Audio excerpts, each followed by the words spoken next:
Respecto de una fiscalización a una empresa acá en San Antonio, ¿cuáles son esos resultados?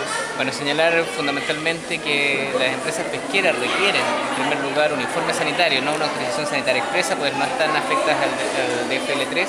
Sin embargo, señalar que hemos detectado, junto con una autoridad sanitaria regional, a través de nuestro jefe provincial, el doctor Pedro Godor, la existencia de deficiencias sanitarias en el manejo y mantención de equipos relacionados con el manejo de los vapores provenientes de esta actividad. Por lo tanto, eso ha dado lugar a un sumario sanitario correspondiente y se van a tomar todas las medidas que el Código Sanitario establece para proteger la calidad de vida y la salud de las personas. ¿Qué tipo de sanciones fueron las que se aplicaron?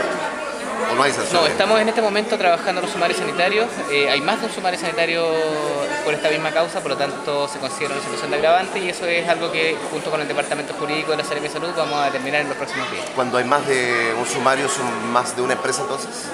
No, me refiero cuando hay más de un sumario es que hay más de una acción que hemos levantado producto de esta misma causa y en función de esto es que estamos trabajando con el Departamento Jurídico para que estas acciones no se vuelvan a repetir, afectando la calidad de vida de los sanantoninos, que es finalmente lo que ocurre.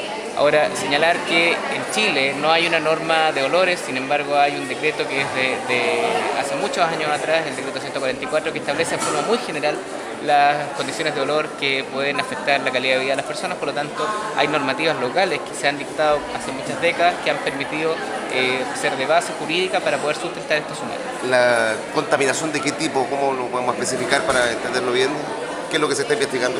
Específicamente fallas en la conducción de vapor y eso es lo que habría generado estas emanaciones a la atmósfera, situación que debe ser investigada y que estamos por supuesto confirmando. Ahora recordar que todo sumario sanitario tiene posibilidades para que los infractores apelen y indudablemente se consideran cerrados cuando se han cerrado la instancia de apelación y se han